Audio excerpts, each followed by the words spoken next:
to infinity and beyond!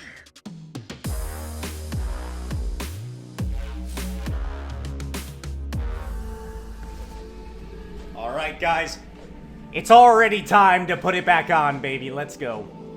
Ladies and gentlemen, boys and girls, what's going on? LoganJYA, Drytron, back at it again with another Drytron combo tutorial, and this one is insane. Something I've never seen any other deck do in the history of this game. We're going to be doing it with Drytron, thanks to a new card that just came out in the new Battles of Legends set. It's absolutely insane. I have to give a huge shout out to my boy Stefan, who told me about this months ago when this card was originally announced. And the main enabler for these particular plays, you're going to see as soon as we get into this combo tutorial. But that's right, we are gaining infinite life points with Drytron with this particular combo. Now, do I think this is competitively viable? Just like I don't think Drytron is competitively viable right now, neither is this combo. But it is something very, very unique. In the same vein when we did the Slifer the Sky Dragon combo, that's how I want you guys to think about this particular combo. But don't worry, I'm not going to leave you hanging. Stick around to the end of the video. You'll actually see a list that compiles this combo in with a regular Drytron strategy. So, without further ado, to infinity and beyond, let's get it. Alright guys, let's hop into this combo tutorial. Like I said at the start, this isn't a competitive thing, but it's more so an insane thing that a new card enables us to do in Drytron. So it's not very practical in a competitive sense, but if you want to stick around to the end of the video, I'll show you a full list that you could theoretically use to try and turbo out this particular combo. But again, I'm going to show it to you with Alpha Zeta, and we're not really going to be paying any regard to hand traps and stuff. Like I said, this is mostly just a demonstration of power, and we're going to be taking advantage of this brand new card here, Clockwork Knight, which has just come out in the Battles of Legends. So this particular card is what enables the degeneracy. So obviously, the reason why this isn't especially competitively viable is because this is a 3-card combo. Now, mind you, you have so many different ways to get into Alpha and Zeta, it's a bit more difficult to search out a continuous spell. And fun little side factoid slash story, I thought this was a field spell at first, so when I was first theory crafting this video, I was like, oh dude, we can do this with the 2-card combo for sure, because we can send the Crystal Beast trap card off Beatrice and then search this card out, and then I realized, oh wait, this is a continuous spell, so that doesn't even work at all. Anyway, whole point is, so it's not the most consistent thing in the world, but there are easier ways to get to this card. I'll talk about some other cool cards and stuff that you could play in a real build of this strategy,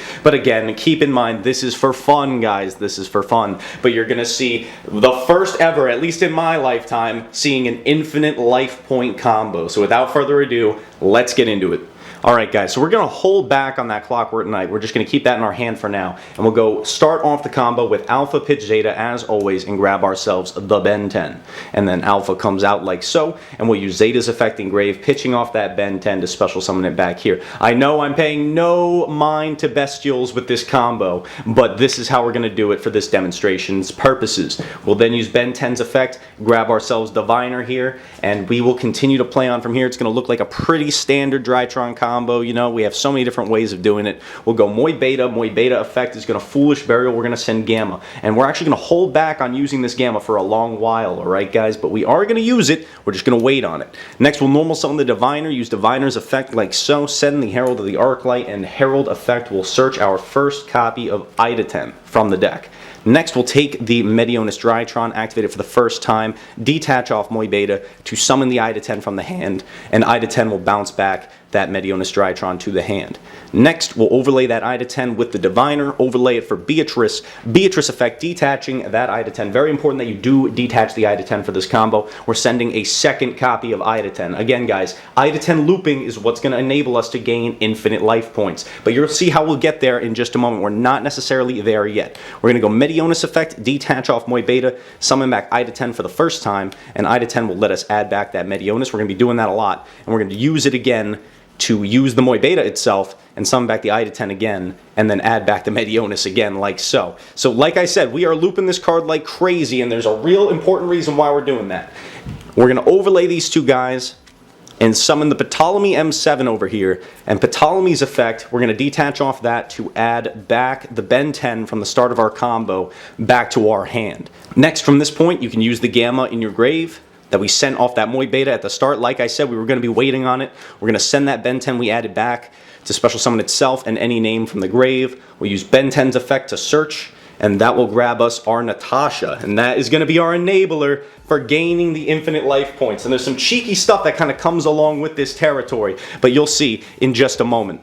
So next I'm going to overlay the Gamma and the Alpha like so for a Moy Beta over here on the side, and then I will use Medionis, detach off Moy Beta, special summon out that Natasha, and then I will use Medionis' effect to reduce that Moy Beta, add it back to hand, activate it again, and I will summon out using the Constellar Ptolemy M7 the Ida 10 from our graveyard. Now this will add back the Medionis, and now we are ready to start doing the loop. So what we'll do here is we'll activate the Clockwork Knight.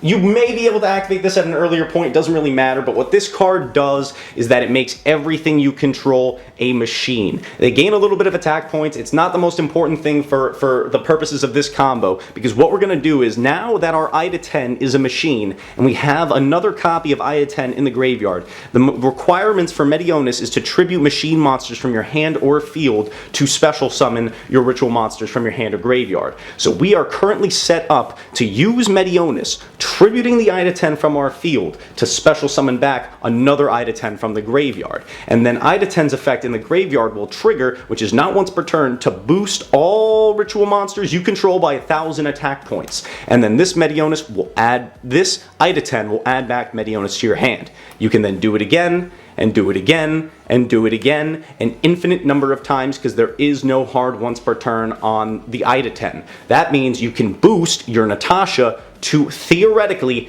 infinite attack points. So you know what that means. Since you can do this in unlimited amount of times, you can name any arbitrary number of attack points that you want this Natasha to have in multiples of 1,000, because that's how much it's going to be gaining. You can just say you have 1 billion attack points on this Natasha because you're doing an infinite loop with the Ida 10, and then you use Natasha's effect, target itself, you gain half of infinity, which means your life points become infinite. That's no joke. Now, technically, within the rules of the game, you have to declare an amount of life points if you're doing the infinite loop. It would be time stalling if you just kept doing it, even though it is legal activations. You just declare the amount of times that you do it. So you say that you do this interaction X number of times, you gain half of that amount in life points. So you just name a number that's so astronomically high that you basically gain infinite life points, is how this combo works. And then a cute other thing that you can do with this combo is just having the Clockwork Knight. If you're going second, you loop this combo to give somebody infinite attack points, and then you can just swing in for infinite damage at your opponent.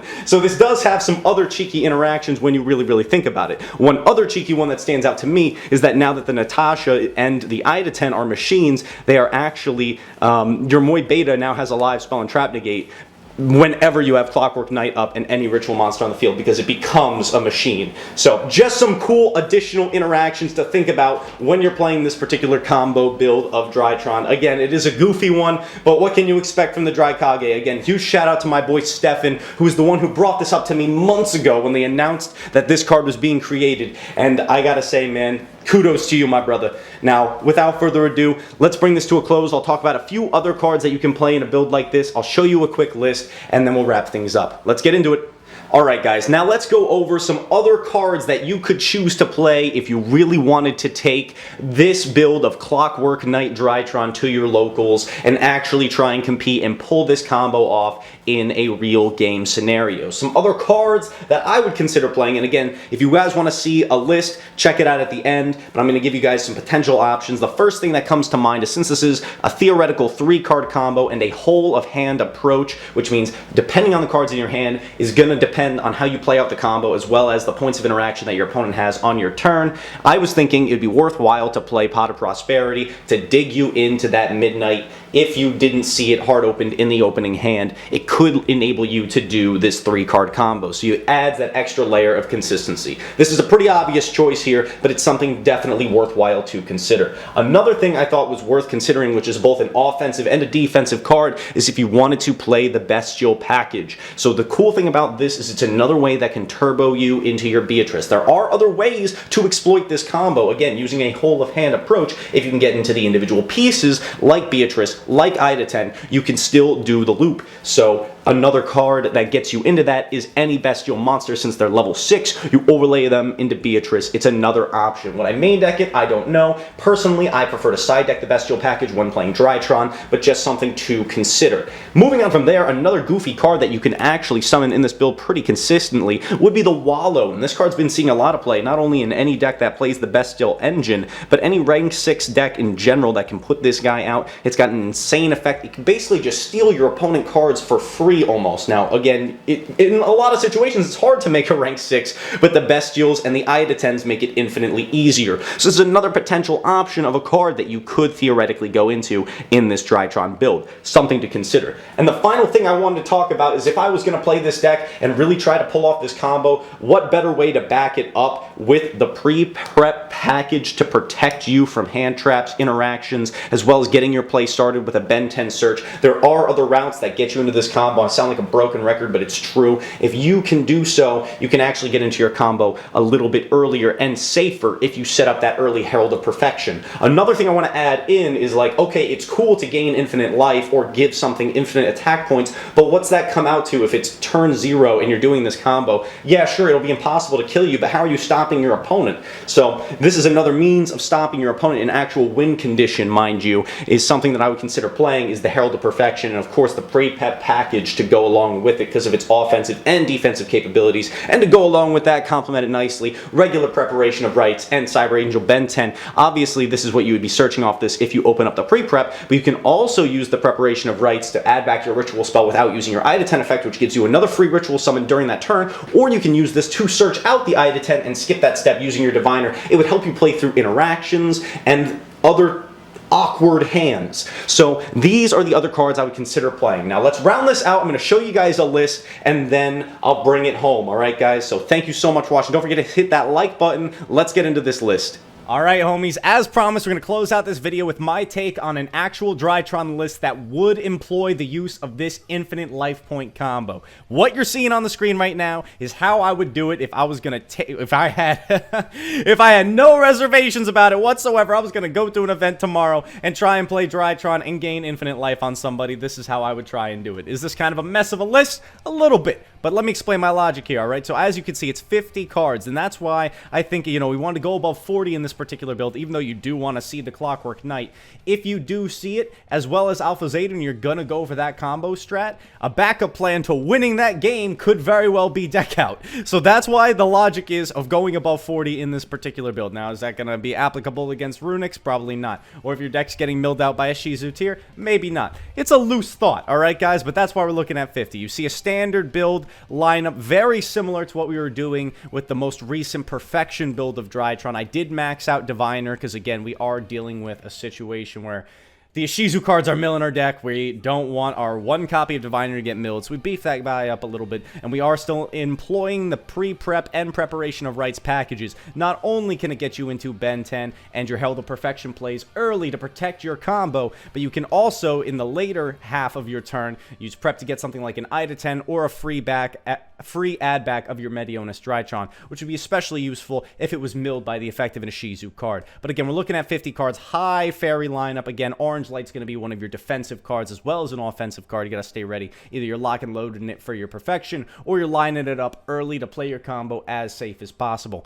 If we creep on over to the side deck, you see, of course, we got a small bestial package staying ready on that front, as well as things like Lava Golem, Lancia for them Flunderees, Cosmics, Evenlies, and Ghost Bells. Extra deck is pretty standard stuff here, nothing too objectionable. If you guys have any questions about this list, be sure to leave them down in the comments down below. But you already know, we've got our Clockwork Knight in at 3, our Pot of Prosperity to try and dig for it, and we've got our double Ida 10, which are all the inputs we need to gain an infinite amount of life points. So, if you guys enjoyed this particular video, it's a different spin on Drytron while we're waiting to creep back into the meta, while it's not looking too favorably on us. Let's have a little bit of fun with some stride strategies just like this. If you guys learned something new from this video, leave a like. If you enjoyed what you saw, leave a like, comment down below. If you dislike it. And that's all I got today. LoganJYA signing off. Have a great day, and I'll see you chumps later. Peace.